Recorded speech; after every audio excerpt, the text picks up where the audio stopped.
Just your reaction to that press conference and the late start as well. Well, do you know why we did the late start? A couple of reasons.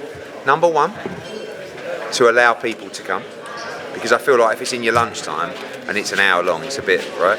Number two, so we didn't clash with the Chisora press conference, so we allowed time to get between the two, and yeah, that's it really. So very pleased with the presser. I think the card is fantastic from top to bottom. Of course, the main event is really good, but this has been the culmination of a lot of work in. People keep having a go at me, Andy, about Birmingham. I don't know why. How do I say it? Birmingham as well, yeah. Birmingham. Birmingham. Yeah. But who would go Birmingham? Birmingham. Yeah. It's no, but you're missing a G. It's not a silent. It's not like you're saying knock it. Yeah, but it's a silent G in Essex. Do you know what I mean? Okay. This is a culmination of a lot of hard work in Birmingham, which has seen us go from 3,000 to 7,000. The biggest fight night in Birmingham, probably since Amir Khan, I would say, that we did, 7-8 years ago. So, and that's a culmination of fighters selling a lot of tickets, and also now the interest in a really big main event, which I think is a brilliant fight. Who's got more pressure on the shoulders? Sonny, don't you think? I mean, I think that when you have been a world champion, when you boxed at that level, it's one thing losing to Jesse Rodriguez in a unification fight. It's another thing losing to really a prospect, albeit a world level prospect and someone that's world ranked. But I respect him for taking the fight, and they're very confident. But I think the pressure is on Sonny Edwards.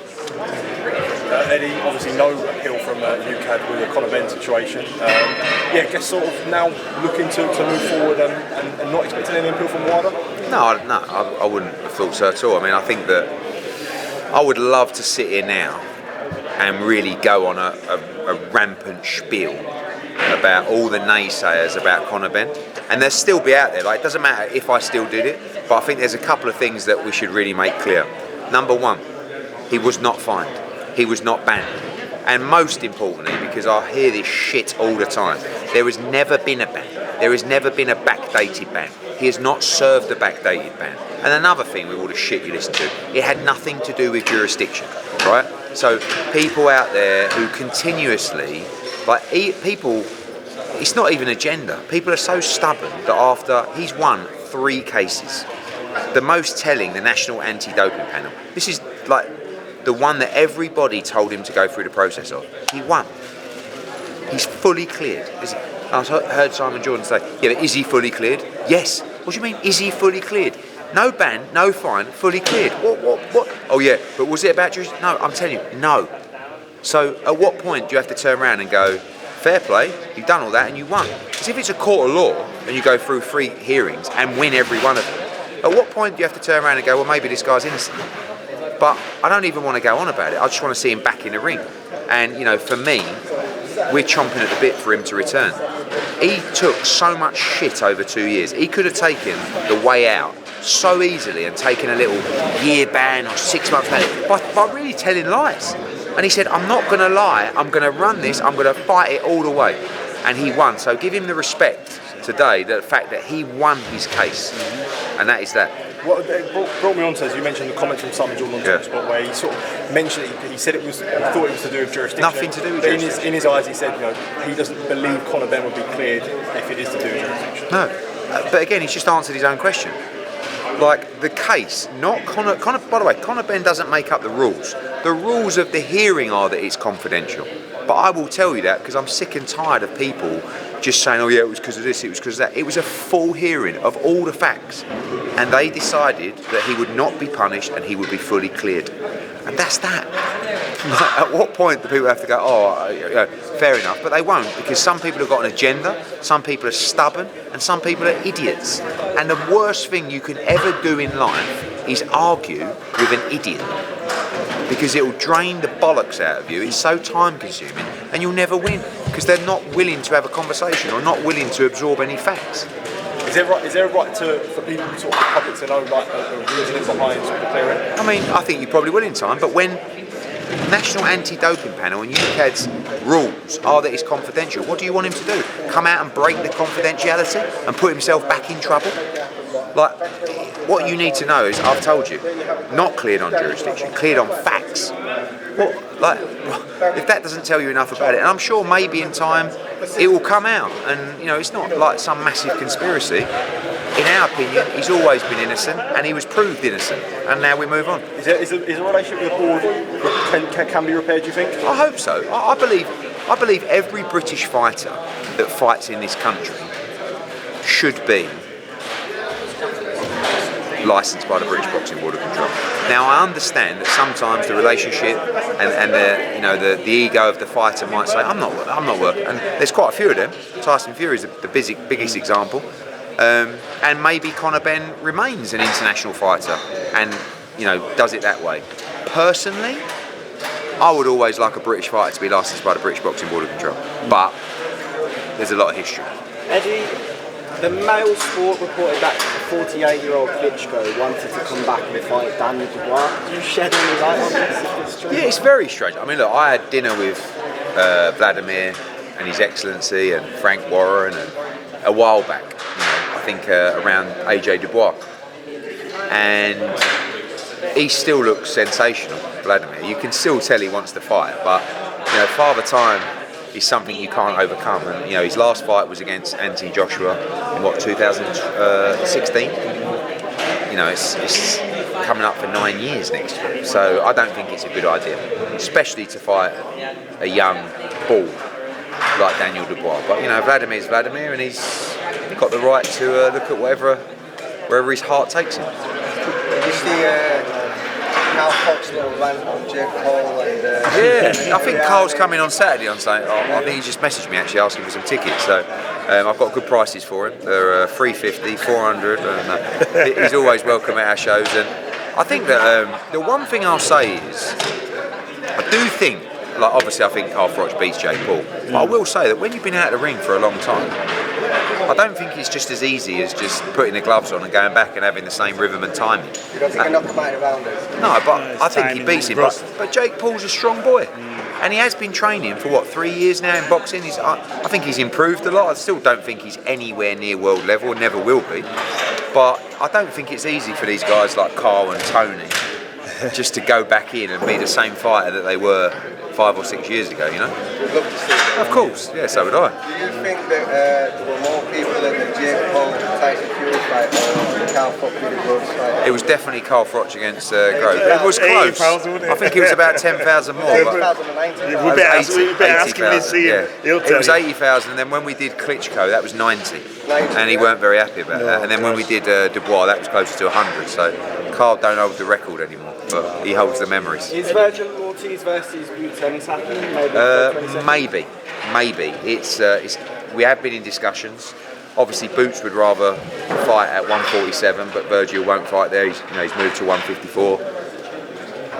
I think there will be an announcement very soon about February 22nd. The problem is it's Thanksgiving today, which is not easy. It's like me trying to negotiate a deal with a UK fighter on Christmas Day. But we like the fight, but we also Boots really has to make the decision.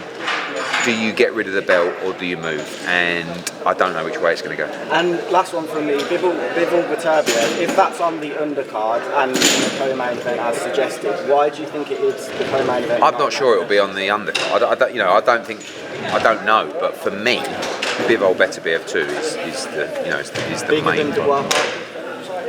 In my personal opinion, yes. Eddie, just the latest on Anthony Joshua. I know you've done an interview saying that possibly out in May, he's possibly going to be fighting Fury or Dubois. Are you leaving that a little bit too late for Anthony Joshua to be out of the ring for such a length of time? No, because he had if you look at it, he fought Jermaine Franklin, Robert Helenius, Otto Warling and Francis Ngannou, all from the period of April to March. So in 8 months he had 4 fights. And then he fought Dubois as well, 4 months later. So he's been super active. And obviously when you get beat like that, you do need a little bit more time. He'll be ready to resume his camp in January, so he'll be good to fight from April. But I do expect it to be kind of May, June. Obviously, if he fights Fury, you're going to need that space between the Usyk fight. And Dubois is fighting on February 22nd. So realistically, May or June is probably more likely. With AJ, is he going to that part of his career where it's only certain fights that are going to wake him up? Look, AJ would continue to fight forever. He loves it. But I think the two fights out there for him are the rematch with Dubois and the Tyson Fury fight. And for me, I don't see the appeal of any other fight, if I'm honest. So you want to give him a warm-up fight before get back straight in. Yeah? There's no warm-up fights needed, not at this stage in the career. It is Thursday, which means comeback Thursday tonight. Are you looking forward to that one? I actually haven't been mentioned for a couple of weeks. I'm getting a bit worried. Who can he talk about tonight? He might swerve it tonight. Every now and again he goes, it's a quiet week for boxing, so I'll swerve it. But yeah, hopefully I'll get a mention. It's been a while.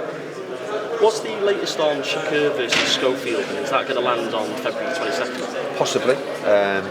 We agreed to fight Zepeda. So did Golden Boy, apparently, but apparently he's injured after a very lacklustre performance. Schofield is a name that's in the hat. We've been talking to Golden Boy. We've made them an offer, and we're trying to tie that up with his excellency now. I think it's a really good fight. I mean, two very good undefeated American fighters. A lot of chat, a lot of back and forth in that fight. So again, it's Thanksgiving today, which is difficult to do business on, but we'll do our best tonight and see where it gets to. I've heard some rumours about Liam Smith boxing Michael Zarafa. I just wondered if you could shed any light on that. Not true. We spoke about it, but I don't believe it that night.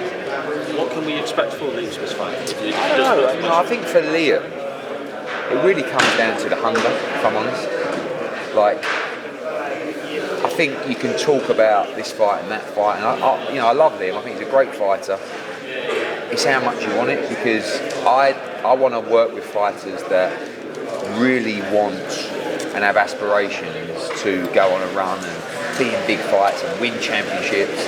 I know there's a lot of fighters that just look at the market and go, there's a nice few quid in it at the moment, I think I'll stick around. I'm not saying that's Liam, but that's not really, I've got to tell you, I just said in an interview over there, my mood is dictated by the show, right? So when we've got a good show, I'm in a really good mood and I'm really happy.